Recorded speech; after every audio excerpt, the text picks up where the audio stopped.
Want to speak real Hindi from your first lesson? Sign up for your free lifetime account at HindiPod101.com. Let's be honest, it's difficult to learn a new language.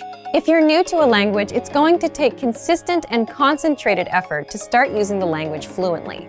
However, this fact shouldn't discourage you. While learning a new language is hard, it's far from impossible. In this video, we'll outline 5 tips you can use to jumpstart your language learning. Follow these pointers to learn your target language in a way that is efficient and effective. Number 1. Limit your native language use when practicing. The idea here is that when you practice with native speakers, you do your best to refrain from using your native language. This is generally harder the less you know, but if you can manage to stick to this rule, you'll reap some huge rewards. If you commit to a no native language practice session, it's not going to be easy. Most likely, there will be some frustrating, if not painstakingly difficult moments where you either have trouble understanding the person you're talking to, or you can't say what you want to say. It's precisely in these moments that your language learning muscles are built up to capacity. The process really isn't all that different from working out in the gym.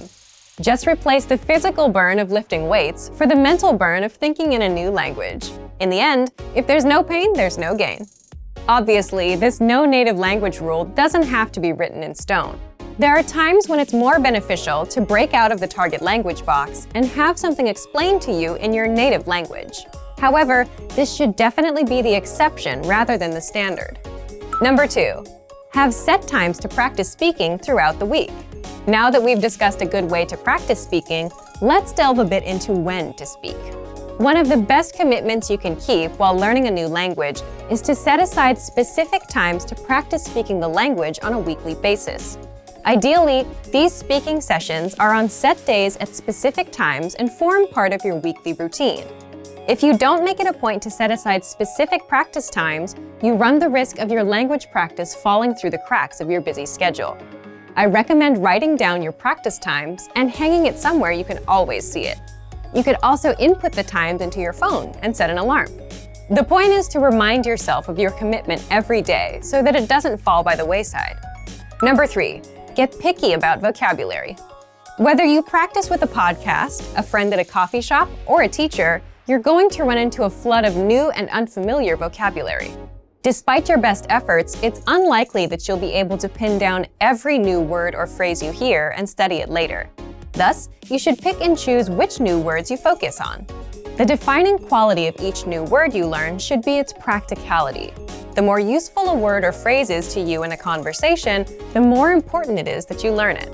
Don't feel like you have to cram the entirety of your target language into 1 week of study. Take it one step at a time. A few practical words here, some more there. Before you know it, you'll see your vocabulary improve.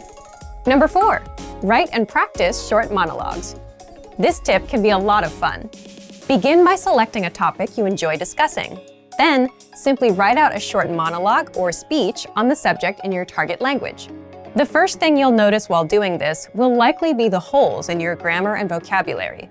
But when you try to write out your thoughts in a foreign language, you might inevitably hit roadblocks. You might not be able to think of a word or know how to formulate a specific idea or opinion yet. This can be great because these holes are the exact areas where you should focus your studies. You can bring up these problem areas in your next lesson or browse through your favorite language course or textbook in order to find the answer. The constant process of finding these language holes and filling them is what keeps you moving along the path to fluency. Once you finish your short text, it's a great idea to practice reciting it or even memorizing it. The memorization will help you internalize the new grammar and vocabulary you've learned. Reciting it will get your tongue and mouth used to the sounds. Number 5, keep an up-to-date list on what you want to learn.